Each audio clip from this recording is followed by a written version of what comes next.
for that lovely report, very detailed about the Baisakhi temple. Let me now hop across to Dr. Dharmasya. Dr. Dharmasya is a priest and author. Based out of Indonesia, joining us on the broadcast live. Dr. Dharmasya, welcome to NewsX. Can you tell us where you're based out of, sir? Now I'm in Malta. I'm from Bali, Indonesia, but I'm now in Malta. Okay, I see a Bhagavad Gita Jayanti poster behind you. What is that about, sir? It says 2021. That we celebrate Bhagavad Gita Jayanti every year with like 35 countries people join it. It's a big gathering.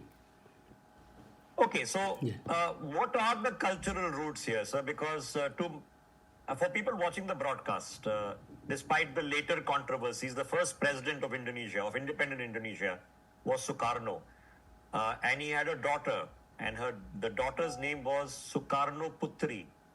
Now, anybody who understands the basics of Hindi and Sanskrit knows Putri means daughter. The Garuda is part of the national emblem of Indonesia, which of course is a Muslim majority country. So what are the linkages that you've experienced growing up in Bali? We go to the all this what we can find about the relationship between India and Indonesia. That is in Ramayana Valmiki. It means more than 7,000 years ago, the relationship of India and Indonesia already there. So we found in Yuddha Kanda of Ramayana Valmiki that when Sugriva sent the dutas to find out whereabout Sita all over the world, and when Sugriva sent the dutas, Vanara dutas, to southern side, Sugriva said, guided them, Yatna Vantu Java Dvipam, Saptarajyo Pasobhitam. You go to the Java Dvip. There you will find 7 kingdoms and etc. He explained about how people live there, etc. So the relationship between India and Indonesia, all this maybe we can say that is more than 7,000 years ago.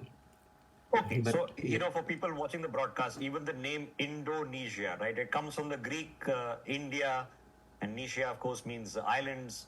But do we understand it in a modern context, Dr. Dharmasya? For you growing up, the stories of Ramayana or the folklore of Shiva or Vishnu or the Garuda, how well were these known to you, sir? It's our blood, it's our culture, our everything. We have this all Sanskrit and nowadays you can see Hindu, but it's Sanatana, it's a tradition. We have this in our blood. And even many of us accepted not Hindu, non-Hindus, they are still practicing some meditation, or many of them, they're still doing dasanskar, cremation. It's our blood. And the Sanskrit is everywhere. The names of the street, the name of the shop, the name of people. It's Sanskrit. And even in government principle guidance, we use Sanskrit. Really?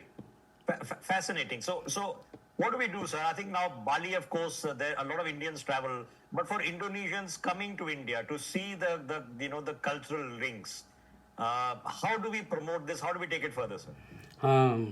This is very good. So I used to say that we no need to go through religious way, but we go through art and culture. That will be the best way to reconnect India and Indonesia. And when we reconnect India and Indonesia through art and culture, it's everything will be inside of this. For example, Ramayana, Mahabharata. So in Ramayana, everything are there. We can learn so many things. Everything will guide us. As we have in our life, there are three parts of our life: material life, and the second is religious life, and the third is spiritual life. These three we can get, and we can be guided by Ramayana and Mahabharata. But we go So through what art is and culture.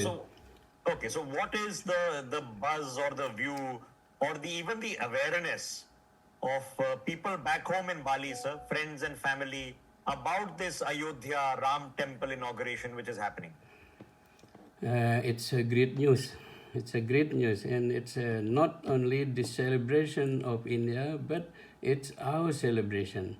It's a great news, and we understand this as the starting point of the showing of the greatness of Bharata, of India. So this is a starting point as a message that India may become the guru for the world through this Ramayana, but not to bring Ramayana into the religious way, but through art and culture. And if they manage to bring Ayodhya as the center for the world, for the culture and art, and people will come there, and the Ayodhya will become the Sa Prathama Vishwara. And from Ayodhya, it's bring out, spreading out to all over the world, all kind of good messages. Okay. All right. Appreciate your time for joining us on this telecast. Ladies and gentlemen, we've taken you, hopefully, through an interesting journey in the span of the past couple of hours, tracing with reports, because you can talk about it, you can show the photographs, but when you have people there who are touching it, feeling it, who are locals, who are reflecting how they absorb it, it's a completely different ambience of how we can relate to it. Dr. Dharmasya, thank you very much for joining us. All the best as you also partake in your own way in the Ram Temple inauguration in Ayodhya. Our special telecast on this themology concludes. Our special series does not. We're back on the other side. Stay with us.